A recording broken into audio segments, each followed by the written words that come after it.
Hello and welcome back to another episode of Come Over for Dinner. I'm so excited you're joining me today. I'm Bess Hawthorne and I'm joined by a very special guest, Melissa Cross, all the way from Monroe, Louisiana.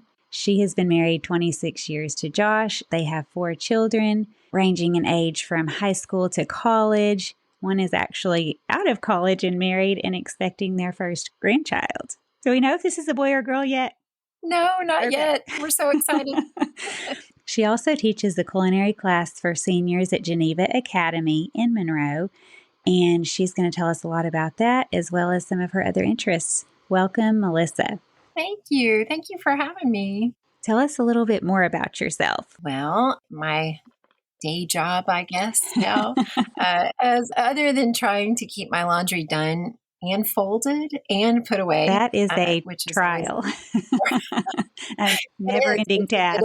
Never-ending task, yeah. More of an adventure often than we set out for it to be. It was just a load of laundry, and now it's haunting me in my bedroom. But yeah, other than that, try to keep everybody fed. I teach 3rd grade. This is my 7th year teaching at our school, a classical Christian school. And I think we've lived here, I think this is going on 20 years. So our first, John, our son, he was in the first kindergarten class to go all the way through our little school. It started with an upper school, which is kind of backwards how most classical Christian schools start, but I did it that way. And so then they started their elementary program later. So he was the first class to go all the way through and graduate. And so my husband's been on the board, I don't know, shortly after we've been here. I don't even remember.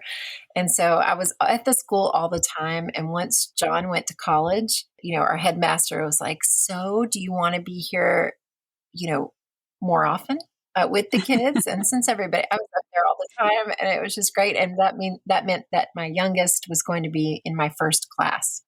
So that was just a hoot. It's very fun to teach your own children.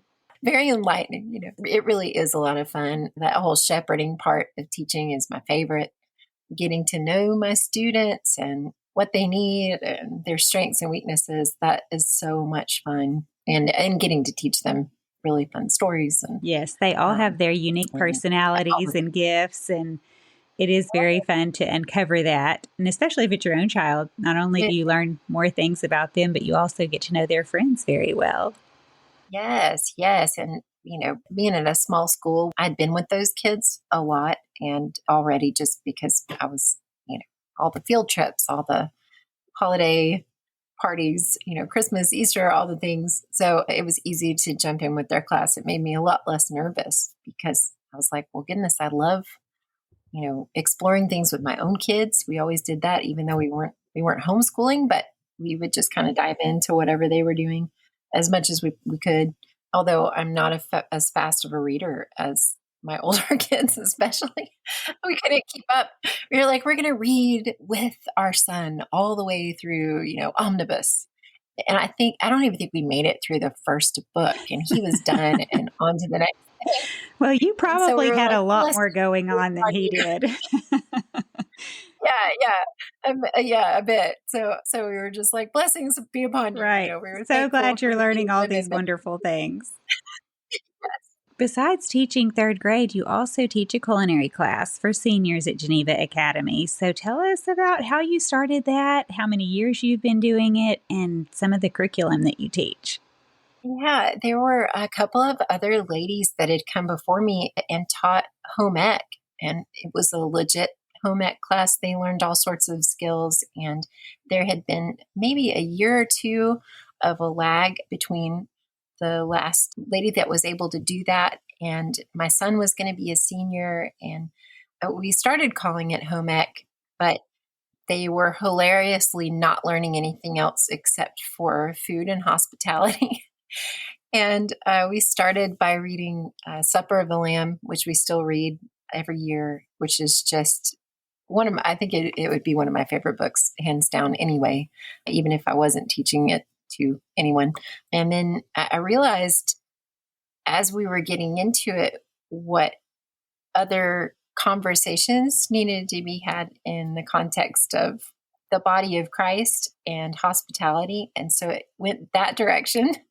And we started having more of that conversation, which of course is really easy reading Capon. He's talking a lot about that all throughout that book, as well as just delighting in all the things that God has given us. And so that was kind of the way that the class ended up going. So we would go every other week. Our format is we read and we discuss one week and we plan for the next week. And then we're in the kitchen every other week. So that's been a good way to go. And I think I've had as many as 9 in the kitchen at once and as little as two boys one year, which was a kick. That's a lot of fun. They were so great. I'm always just surprised by how much the boys really want. They want the job at the stove. Mm-hmm. And so, yeah, we cook through all sorts of things. Our first kitchen project after a basic knife skills class was a whole roast chicken. So I'll bring a number of ingredients and steer them toward kind of 3 major flavor profiles that they can choose, but they always end up wanting to improvise. And so I just let them go with it. It's really just to get them over their fear of touching raw meat, because that's a sticky spot for somebody who hasn't spent much time in a kitchen, as a lot of them haven't, and not everybody's been given the job of breaking down a bird or, preparing the meat before it's cooked. Most of the time I tended to give my own children, the other chopping jobs. Mm-hmm. Once I started teaching this class, I was like, oh, I should probably start teaching my own children how to cook a little bit more. They should start with the raw chicken. Yeah, sorry guys. Right. But what we did, in fact, there was a hilarious year where it didn't start out so funny, but I threw my back out, and it was the first time that I'd ever done that. And hopefully, please Lord, let that be the last. But I was just in bed, and we were supposed to have every year, since we're not from here, we don't have extended family from here. So at Thanksgiving and at Easter, we have what we call orphan Thanksgiving or orphan Easter. And so we invite all the families. It's just kind of an open invitation to whoever doesn't have plans.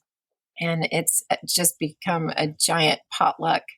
And we've done this in smaller houses, and we've done this in bigger houses, and it's always a lot of fun. Oh, that's a great idea. Yeah, it's been good. So, and then it's turned into games, and we try to do, minute to win it kind of games for the kids. And one year we tried the polar bear plunge in the pool, at Thanksgiving. You can get by with that in the South. I don't know about up here. It might be slightly more dangerous in the South if you have competitive children. That is very true. They might stay. Yes, they did. We had to nix the whole game because they wanted to win so badly that they wouldn't get out. And nothing gets super cold down here for very long. And so, the water's temperature's a brisk 52. And their teeth are chattering, but they're not suffering hypothermia. So who knows how long it could have gone on. I know. I was trying to bribe them out of the water. So finally, we just pulled them all. We just yanked them all. We were like, okay, game over, guys. You all win a prize. Right. So to coordinate your orphan Thanksgiving or orphan Easter, do you send out a text message, like a group text, so everybody can kind of tell what they're bringing, so it's a little bit coordinated? Or do you have a meal plan and you ask people to bring specific things, or how do you work that? So far, we have just sent out a group text where it's more of an announcement of what you're bringing. The general rule is bring whatever you want to take home leftovers of, so everybody can take home their leftovers, and we do some trading. And then over the years, there's always particular people that are counted on for particular dishes that they really like to make. I mean, there's no pressure, but there are just fun things that people make really well. And so they'll bring that thing. Mm-hmm. They become famous for their dish. If you make something extra well, be expected to have to do it every year. Yes. Micah McCoy, the McCoys are one of the families that come every year. And one year she she smoked 5 turkeys. Wow. And brought 5 turkeys because... How did she have the oven space? How do you smoke 5 or roast 5 turkeys?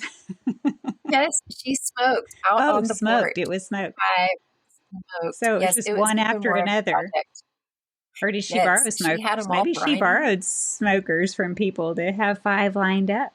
Who knows? I way she had two going at once. I'm not sure about that, but yeah, there were definitely some logistics involved. I think she had birds coming out of the smoker, like getting wrapped in foil and into the car, to come here. As she was Uh, peeling out of the driveway, she was grabbing the last bird. Oh, that sounds last bird delicious. hot out of the oven. Oh, they were delicious. It was fun. She experimented with all sorts of flavors. And so anyway, generally we'll do that at Easter. I always do rainbow fruit skewers, and she always does rainbow jello. So anyway, we kind of have particular things that we make, and another friend that always does stuffing balls, and she does it in balls so it gets crispy all over. It's wonderful, really I yummy. don't think I've had stuffing balls. That sounds really good because stuffing in general can be a little soggy sometimes. So the crisp, Well, I like that idea where you make it and cook it in balls so that there you have a crisp edge. I may have to get the yeah, and recipe on that one. That sounds amazing. oh, it's really, really good. I think I was trying to remember if, I don't think it's a cornbread base. I think it's just your standard kind of torn up bread Mhm. base. But yeah, it is a labor of love. It's really, really yummy. So, and the crispy outsides are just great. When you host these events, what size groups do you normally end up with? And do you have a large home to host in, or do you use your yard, or how does that work? Well, we've done a little bit of both. Generally, we've had as many as 70 people. We've had as few as 40. So it's usually somewhere in there. We have a lot of big families down here in our community, in our church community. And so, you can get to 40 or to 70 pretty quickly. But yeah, we've done both. We've hosted in a smaller home, and we did just use our carports. We moved everything out of the carports and set up tables out there. And thankfully it was warm and not raining. So that was nice. And out on the patio as well. And I think even down the driveway a bit one year, with trying to leave space in the front for the kids to play. So we've done that. And then we live in a house now that we've lived in this neighborhood, I think 8 years or so. And there's this big giant house that kind of got abandoned at some point. So we kept offering ridiculously low amounts of money for the house and just praying. We would walk around the neighborhood, walk the dog, and just kind of pray about the house. Like, Lord, bring a family here that would be a blessing, in this big old place, fill it up with life again. It was so sad to watch it being taken back over by all of the raccoons Yes. and, oh my goodness, so many possums and raccoons and all sorts of varmints. There was a big hole in the side of it. Anyway, it was just crazy. And so they would say no, no, no. And finally, it was after a couple of years of us offering, just every now and then we would write and so we wrote a letter saying why we wanted the house, because a bank owned it, and they didn't really, Yeah.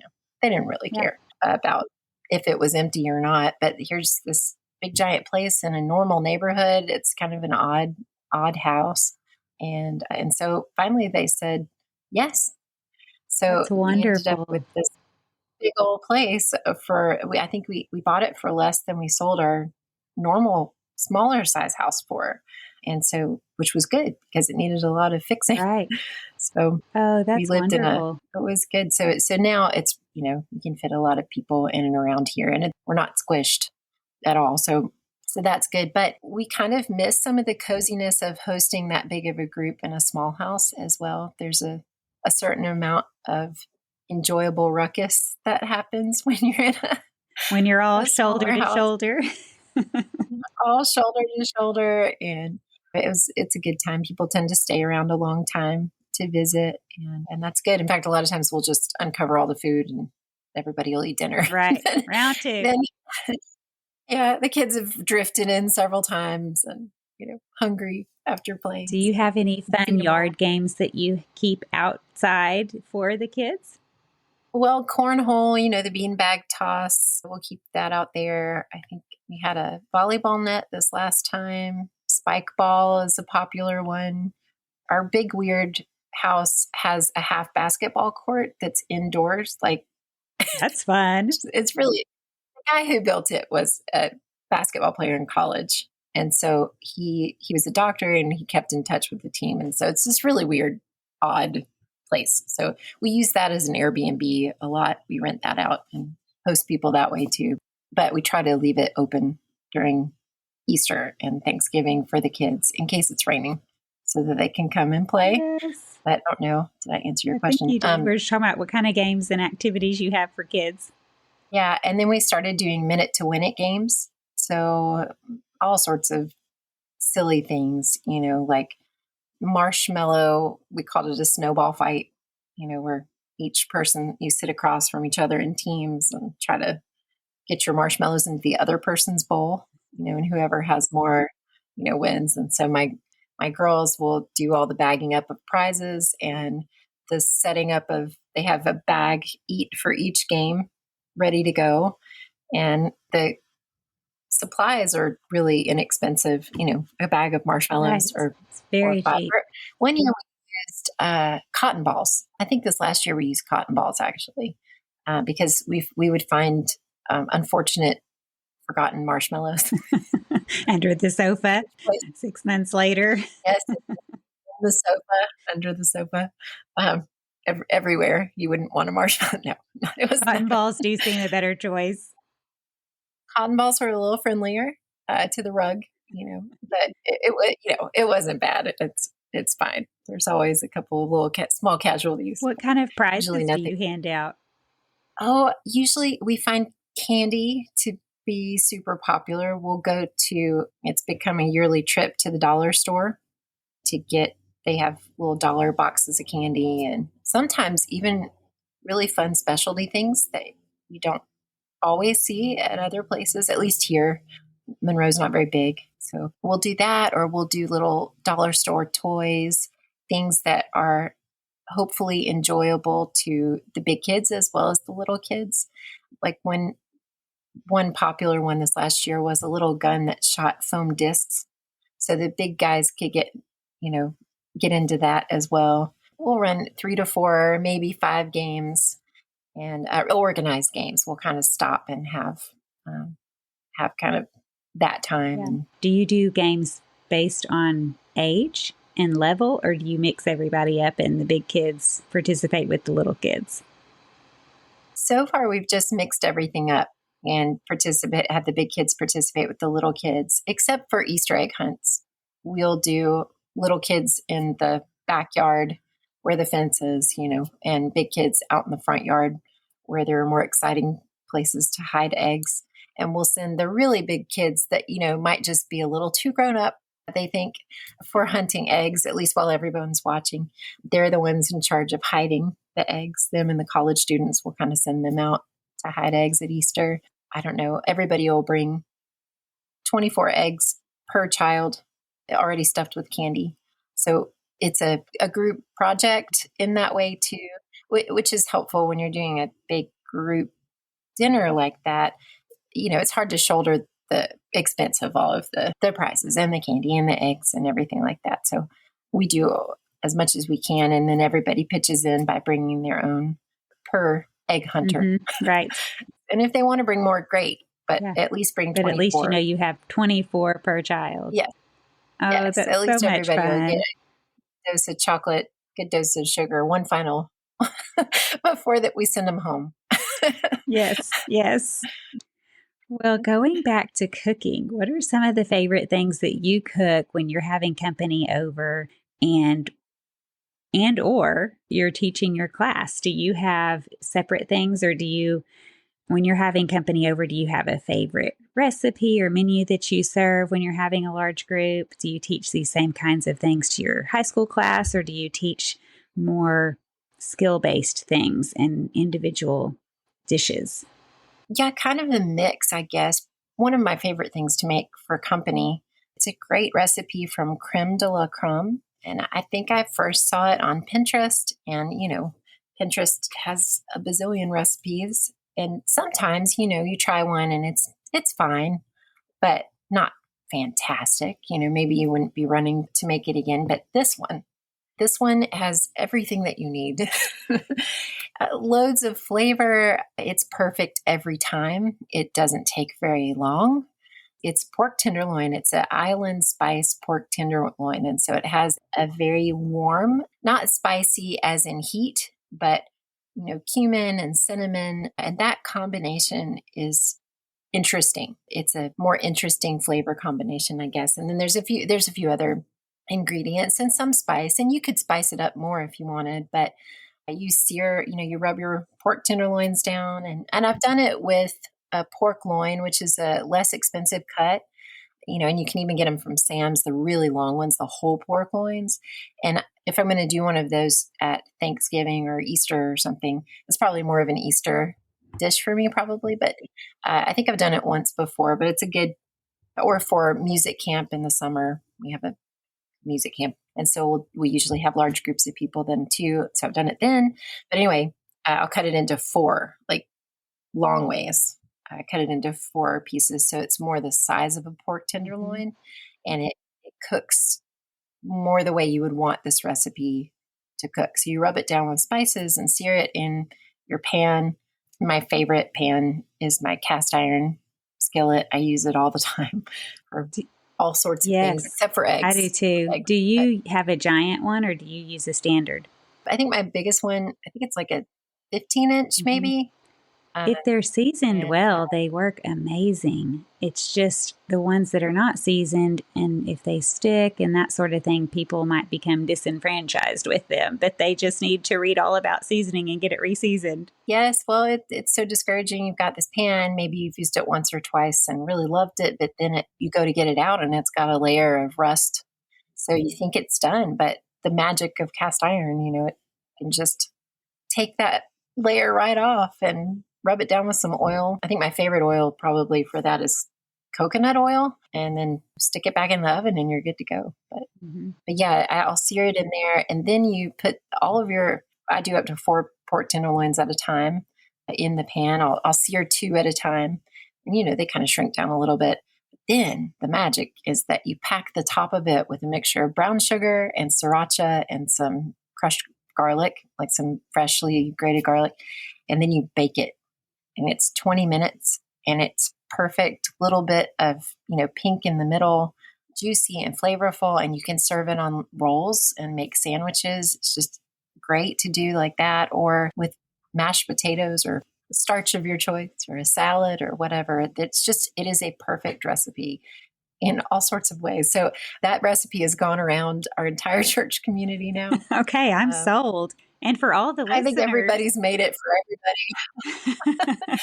Well, all the listeners are now wondering, how in the world can I find this? Of course, you did mention the website, but anything she mentions on here recipe-wise, or the favorite products that we'll talk about later, you can find on comeoverfordinner.com. So definitely look there, because it is the worst to hear about a wonderful recipe or a favorite item and you don't know where to find it. Oh, I know. So sad. Kind of comb the internet looking for it. Do you serve anything else with it when you're doing the salad potatoes, or even sandwiches? Do you have a dessert, anything like that you would add to your menu? Well, let's see. For that one, really just depends. I have probably 2 favorite go-to desserts that I know are great every time, unless I'm just trying to, a guinea pig week, making my poor guests figure out if I've been successful or not by cooking something I've never made before, just because I get something in my head and then I can't put it down until I make it, But there's a recipe for a Basque cheesecake, which is basically, it looks like a cheesecake that has gone poorly. It looks burnt, but that is the beauty of the recipe, is that you cook it in really high heat. You don't need a water bath. You don't need anything that you've learned are must-haves for a cheesecake. It flies in the face of all other cheesecake, New York style cheesecake recipes, but it's wonderful. What happens is that you just pour it into a parchment lined springform pan, and it holds together really well. The batter does, so it's not leaking out through your pan, or even, it's great. It's a great batter, easy to work with. And you pour it in and stick it in a super hot oven for what seems like too long, for about 50 minutes to an hour. And it starts to caramelize on the outside. But that caramelization is just lovely. It lends a great flavor. You don't have to refrigerate it before you serve it. It's a custardy, creamy texture on the inside. I have it's a Bon Appetit Basque cheesecake recipe that is the one I prefer. But you can make a ganache to go on the top. And my good friend of a million years, she loves dessert, but only if it's chocolate. I'm sort of in that same boat. I will eat other desserts though, but chocolate is my favorite. Don't waste my time. Yeah, she's like, don't waste my time with your lemon tart. She's like, I mean, it was fine, but where was the chocolate tart? Right, where was the chocolate?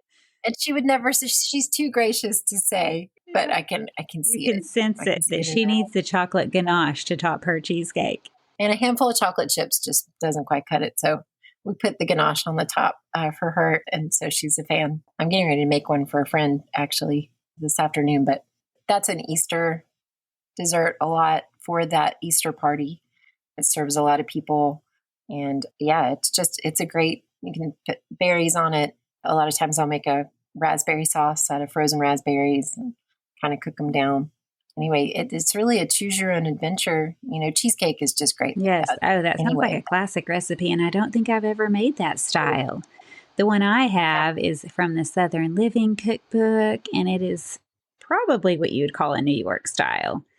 But it's more of a classic cheesecake, and you put a sour cream topping on. Like you bake the cheesecake. Oh, yeah.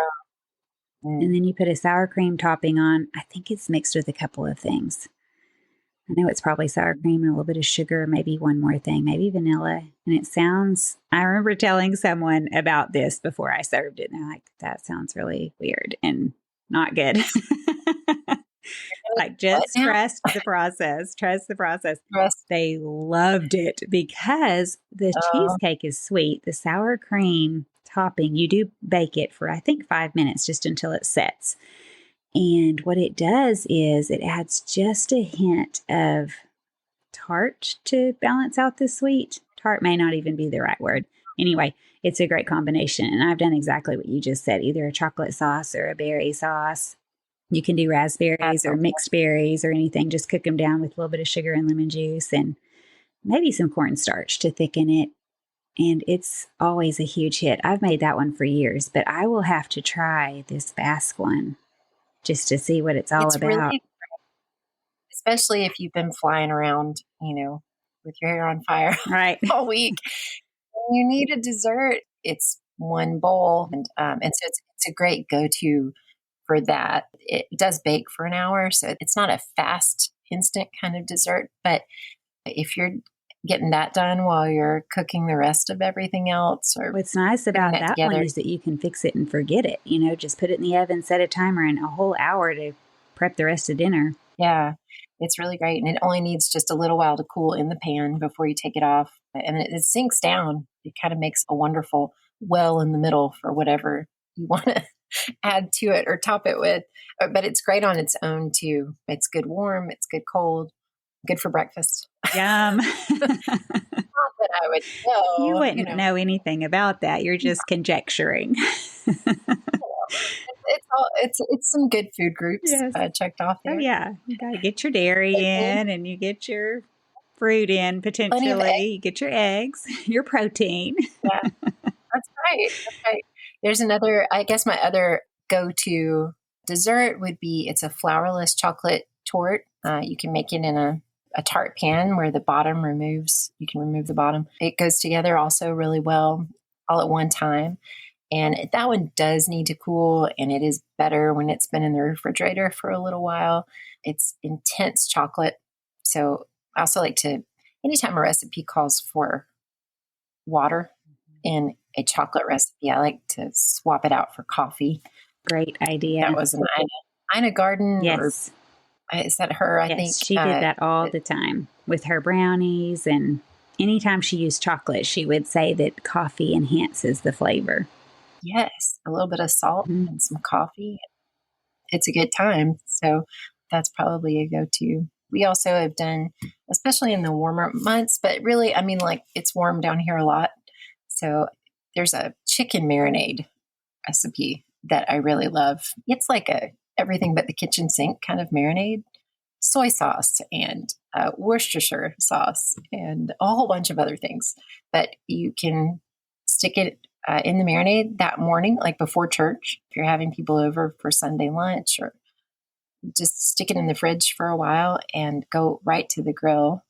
And I like to, with my chicken breasts, especially lately, I'll try to cut them in half horizontally. I'd like so to that do I that. Makes them easier to cook. 12 pieces. Yeah, they cook faster and it makes your chicken go a little farther, which is important these days. Yes. All the time. Yes. Especially right now. So, and you've got, 12 pieces of chicken instead of 6 in one package from my Walmart package of chicken. So we'll do that, and it cooks up really fast. It's just a few minutes on the grill. And my husband's a huge help when we're hosting people. He takes care of everybody's drinks. The girls help out with that too when they're home. And then when we grill something, he's so sweet to go out there and he'll make sure all the men have a beverage. And usually the ladies like to come to the kitchen and visit. And so he'll go out and grill that chicken.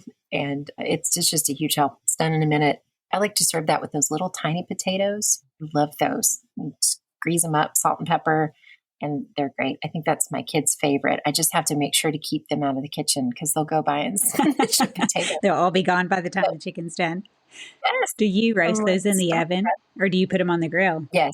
Roast them in the oven? At 400. Yeah, I roast them at 400 and because they're so little and they take about 20 minutes or so. And so that's a favorite. Sauteed green beans, the long ones. We'll serve it with that a lot. And then the magic part too is there's something called Alabama white barbecue sauce, which is just, you could eat wallpaper. As long as you have that white barbecue sauce to cover. Good. It's so good. But with that chicken marinade, that chicken coming off the grill with that white barbecue sauce, it's like, now I'm going to go plan my menu. As soon as this session is over, I'm going to get on Walmart and put an order in. I have to make like 3 times the recipe. So just go ahead and buy way more mayonnaise than you thought. Okay. Take some extra because I'll look around the table.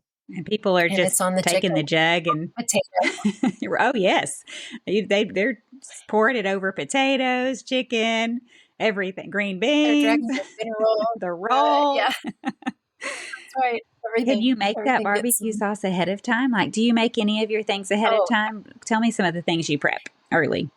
Before we move forward, a big thank you to the sponsors for supporting today's episode. Are you searching for hands-on activities to help your kids explore the practical side of science? Look no further than your kitchen. Inquisicook blends food science and culinary arts into an engaging program that puts delicious food on the family table. Let Inquisicook do the teaching with lesson videos, reliable recipes, and assessment tools that put students on track for success. Their online platform is easy to navigate and optimized for mobile, so the learning experience can move from the classroom to the kitchen without a hitch. Inquisicook turns curious students into intuitive cooks, not just recipe followers. Say goodbye to the tyranny of the ingredients list and say hello to utilizing what's in season, what's on sale, or what's in the fridge. Visit Inquisicook.com to view sample lessons, then check out the recipe gallery to see just how crave-worthy science can be. Today's culture shifts like sand, but New St. Andrews College is established on Christ, the immovable rock. The college is a premier institution that forges evangelical leaders who don't fear or hate the world. Guided by God's Word, equipped with the genius of classical liberal arts and God-honoring wisdom, with a faculty dedicated to academic rigor and to God's kingdom, New St. Andrews College offers an education that frees people. To find out more, visit nsa.edu. Some of the things I'll prep is anything like that doesn't need me or doesn't need to reappear until it's time to go or time to serve dinner. So I'll make sauces or appetizers. Like I think for tomorrow we're going to have blanched asparagus as an appetizer with a remoulade sauce. That's a good go-to I picked up from a friend. And so we'll have that, or I'll go ahead and plate some things too. Like Another easy appetizer, I'm sure everybody does this, but a block of cream cheese with some pepper jelly on the top in the microwave for about 45 seconds, kind of smash it down, so refined. But with some crackers, some Ritz crackers, I'll go ahead and plate that, or I'll go ahead and plate, like if I'm doing a salami platter, like kind of a crudité platter, I'll go ahead and do that ahead of time. And it's already on the platter with the dip, covered in plastic, ready to go. So I'm not running around looking for trying to finish dinner platter and make your appetizer all at one time. Yes, that pepper jelly cream cheese, that's an instant appetizer. It's literally just opening a couple of packages, but it disappears so fast. It's addictive. You just can't eat one. No. And if you don't have any pepper jelly, because sometimes you might not have that on hand. Everyone around here is very disappointed when there's no pepper jelly in the cabinet. But it's like, well, no, you guys ate that last week. But if you don't have that, a good foil was like some, I don't know, preserves or like raspberry jam or something in a saucepan with some fresh red pepper, maybe a couple hits of hot sauce. Ooh, that's a good idea. It's a good stand-in, and it's really yummy. The acidity from the raspberries, it's a lot of fun. Yeah, you're having the sweet and the spicy all at once. Yeah, and the kids tend to like it, or they can kind of skirt around the spicy stuff if they want and just grab some cream cheese and a cracker. Right. Tide them over for a minute. What is your best prep tip for having a crowd over? So if you're inviting, and I know your group size is very depending on the event. I'm sure you have more at Thanksgiving and Christmas, but you're working to prepare your home for people coming in. What are some of the best things that you do that you would recommend to other people? Well, probably my biggest thing that I've had to learn isn't food related. It's more don't panic. My second graders say that where they have assembly sayings, they're called, and I may have mentioned this on here before, but it's really cute because one of them is the teacher says never, and they respond panic, but you do it 3 times, and by the 3rd time you're saying it, like never panic, never panic, never panic. But then they start laughing, But it does teach them. Yes, it teaches them what you're saying. Just remain calm. Even when you feel your temperature rising, we're going to remain calm and smile. As I've kind of worked on that over the years, because I just used to think that we just needed every I dotted and T crossed and the closets had to be organized. Oh, yeah. Like, the first thing everybody's dying to do is to run to my closets. Definitely. And they have white gloves when they walk in to make sure the tops of the fans are perfect as well. That's right. And, the more that you're with people and in their homes, you realize, their closets are messy too. And you never even noticed that they even had fans when you walked in. You're not, when you go to someone's home, you don't even look at their floor and baseboards and corners and under couches and that's not what you're focused on at all. No. And certainly I want to remove the dog hair from the floor and the dog, actually. Both. Good choices. The hair on the dog, off the dog, all of it. And so I want, I want them to be comfortable and have it clean. But sometimes when you get called on to host someone, it may not be for a meal. It may be for some other need that somebody has. And it's not the time to be squeamish about the dog hair on. Right. Sometimes you just let things go because something else is a higher priority. Having that person come and feel welcome and you're being hospitable, even if it's a spur of the moment time, it doesn't have to be, no, you can't. No, stay away. I've got to clean and vacuum the dog hair. No. You'll just stand right there in the foyer. Just a minute. Just hang tight. Yeah, it's going to be a while. Be real glad they stopped by. Right.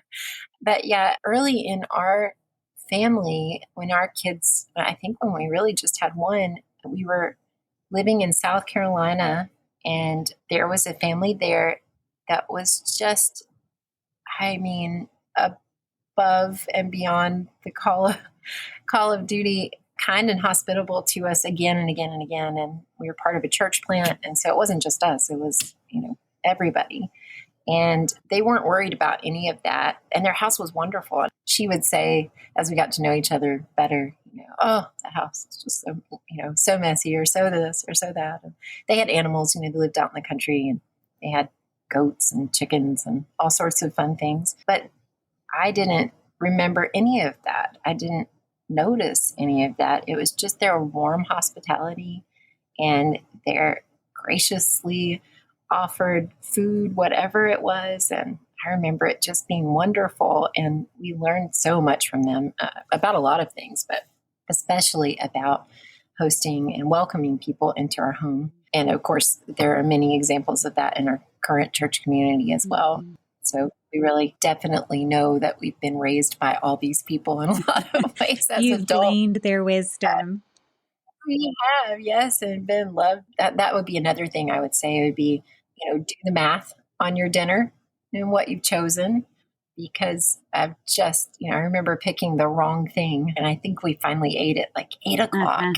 Oh, it was so awful. Everybody's starving. I've done the same thing. Oh, it's so, and then you're like, oh, why did I put everyone through this? Or so doing the math on that and counting out how long everything's going to take. Right. Kind of knowing what your timeline's going to be, when you're going to be finished, and allowing extra time, because recipes often say a time and it takes longer than that. There's just no way.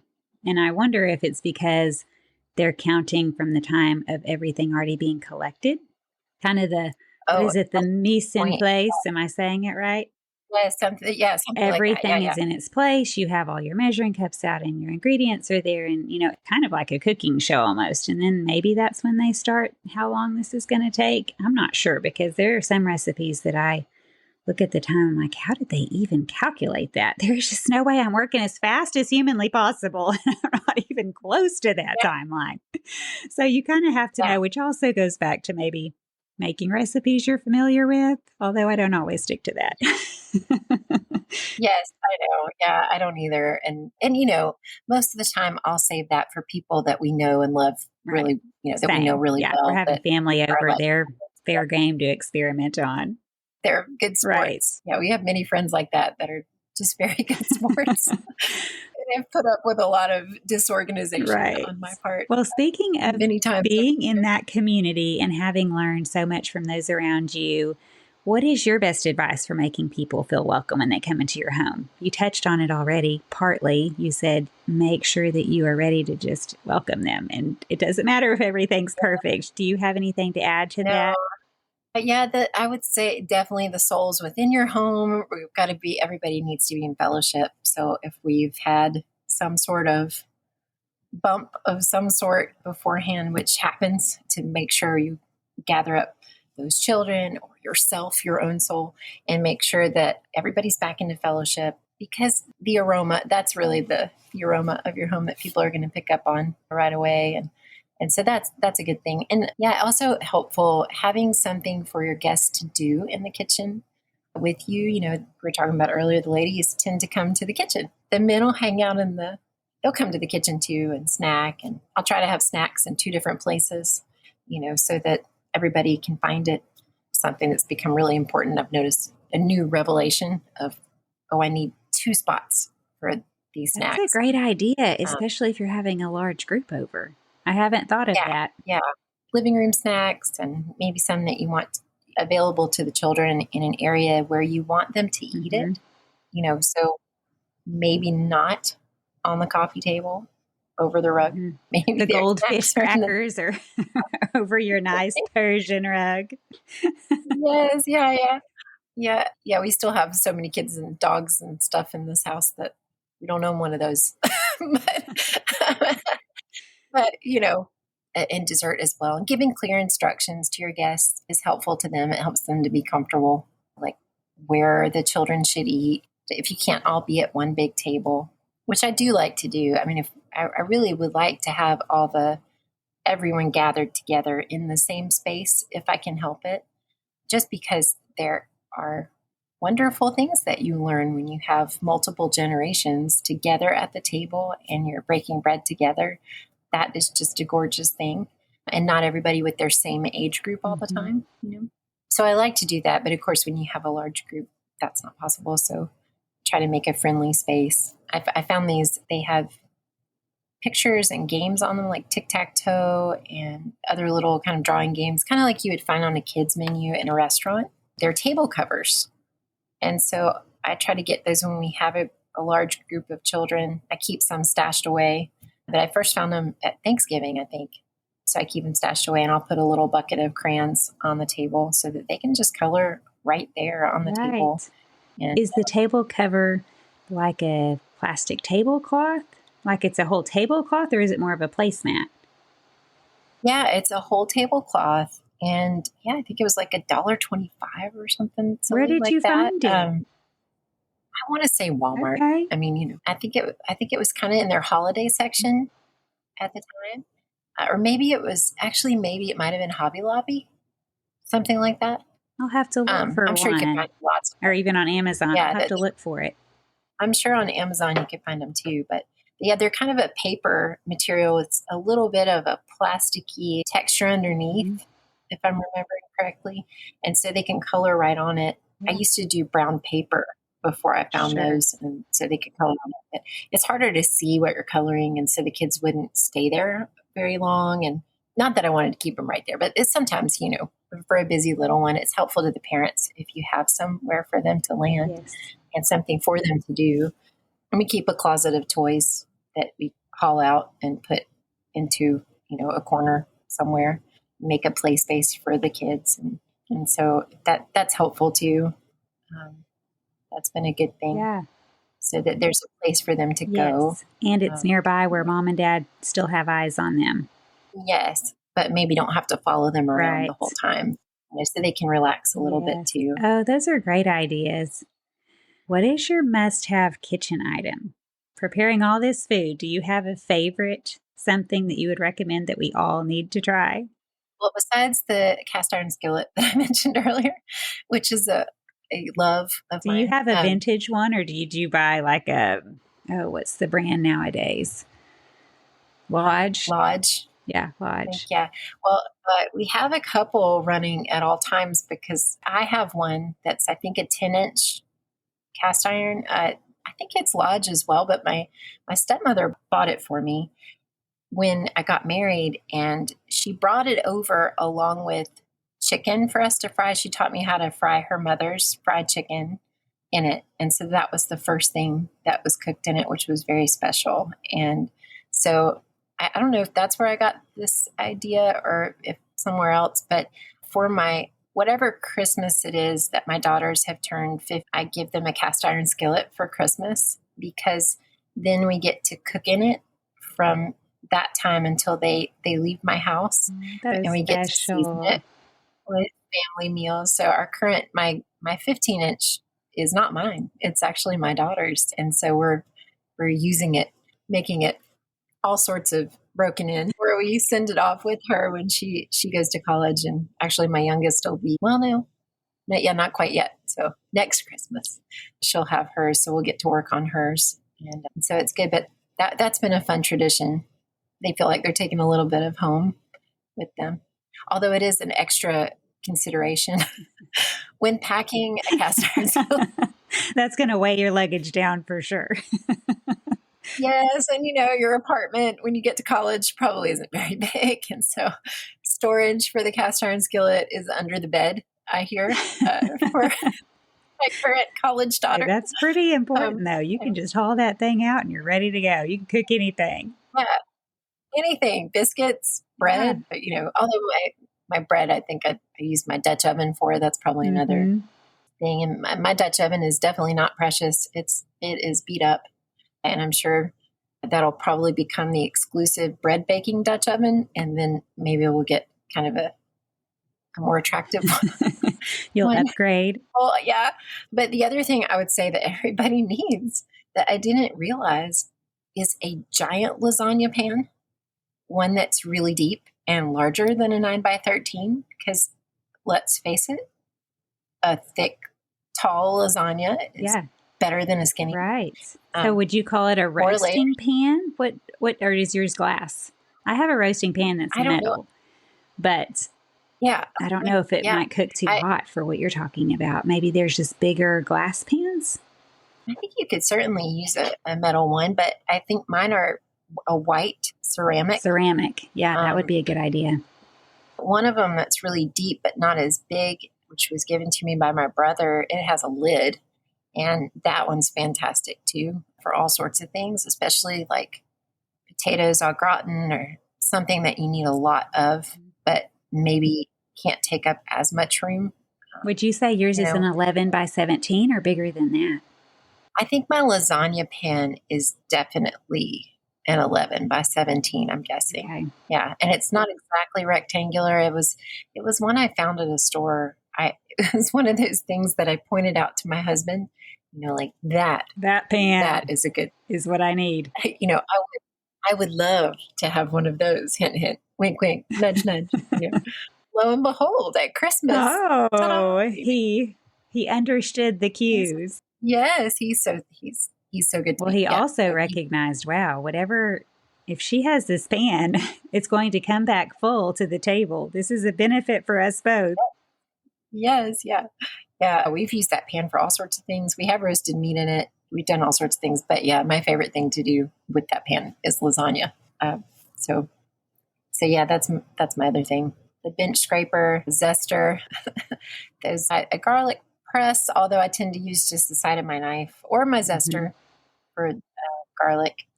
So, because we use a lot of garlic.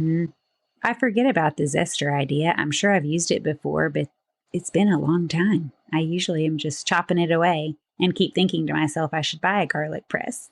There's been lots of great recommendations for one. I have multiple choices on my shop page. And I went there and I looked at them and I thought, which one would work for me? And then I never did buy one. There's too many good choices. Yeah, I know. A mythical garlic press that I've only heard of. And it's an investment. Okay. But it does all the things. Okay. And it will crush any amount of garlic. Or anyway, I've only heard of it. So it can't really be a What brand is it though? It's kind of an obscure brand. I'm trying to remember the name of it. A good name would be Mythical. I'm wondering if it's one I already have up. I don't know. You'll have to find out, and I'll have to see if it's on the page. And if not, we may have to add it. Okay. It was a recommend to me by Micah McCoy. I wonder, may have been a part of her recommended kitchen items. I'm wondering if she recommended a garlic press. I'll have to look it up. Maybe it was like, oh, you need a garlic press? Let me tell you about it. There's definitely been some guests that have. It's like the number one thing you have to have this garlic press. Yeah. I was using just kind of a microplane for a while, but I don't know. I had a subpar microplane. I'm not sure what the deal was, but it kind of, the little blades seemed to have flattened out. I think I was just in a hurry. I don't know. I'm sure I abused it in some way. And that's something happened to it. But, too tough of a lemon I don't know what I did, but I found this other one. It's an OXO and I don't know what they called it, if it was a zester or a microplane, but it's larger instead of the long, skinny blades kind of all the way around. It's larger and it's got a border. It's rectangular. It's not super large, but I don't know, maybe like 2 by 5, but it's got a really nice handle on it and it's very sturdy. And that's my favorite thing to use for prepping garlic. If I haven't just minced it with the side of my, crushed it with the side of my knife. Okay. Well, those are some great items. I'll have to look those up and post them on comeoverfordinner.com. I'll try to send you the OXO one because they've got so many products. Oh, I love that brand. They're very reliable and they're not very expensive, or they're not unaffordable. I mean, I think whenever you buy something from them, it's going to last. The items that I've had don't break. They're high quality. I've had them for years upon years upon years. And I love do they call it something grip? Good grips. And so a lot of times their handles, it's just really comfortable if you're peeling, you're peeling 20 carrots. And so it has a little bit of a cushion in the handle and it's just easy. It makes it so much easier. I do really like that brand. You have their vegetable peeler. And I think my garlic press actually is a good grips garlic press. And I've had that for a really long time and still use it when I'm needing to press a lot of garlic. Because you can even, in a pinch, throw it in there with the paper still on and it'll just push right through. Anyway, it's a little harder, but yeah, that was a good one. Okay. Well, good recommendations. I think from them, I also have their can opener. I went through this whole saga of can openers where I bought $20 can openers from KitchenAid and who even knows where else. And they all would rest and just didn't last. I don't know why. Somehow they came to my kitchen to die. And I decided to try. The OXO can opener that doesn't actually, it's not the standard one where you click and it goes down into the can. It's the one that cuts the side of the can. Oh, and yeah. you just, it's so simple. You just hook it on the can, but instead of cutting the top, you're cutting the side. And then there's this like little pincher thing where on your can opener where you pinch the lid and pull it off and just go chunk it in the trash. And there's multiple things about it.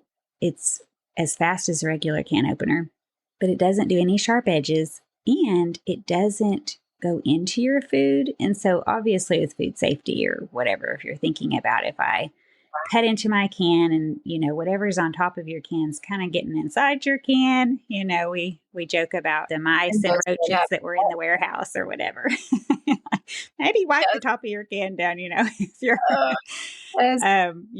you're supposed to do a little soapy water rinse. I'm sure a lot of people don't, but anyway, you don't go down into your food at all. And so your can opener's not dirty. There's never tuna juice on it or tomato sauce or whatever. Because, in standard can opener, it's going down into your food. You have to rinse it off. And mine always ended up rusting. Yeah. But yeah, so I've had this forever. And it, of course, doesn't rust. And it's just such a great can opener. So that's I'll throw my recommend in there. That's good. That's a great recommend. What is a story you have from all of your years of hospitality? Do you have a story that you would share it can be anything. It can be heartwarming. It can be one that brought you to tears. It can be a horror story or one that makes us laugh. Does anything come to mind? You always tend to think of all the fails. Well, we usually can finally look back and laugh, but it takes some time. Yes. It took some time. I'm going to need a minute with that one. Somehow we kept talking, and you're going to have to wait until part 2 to hear her stories. Stay tuned for next week. And in the meantime, be sure to check out comeoverfordinner.com for all of her recipes and recommended kitchen items. Until next time, bye for now.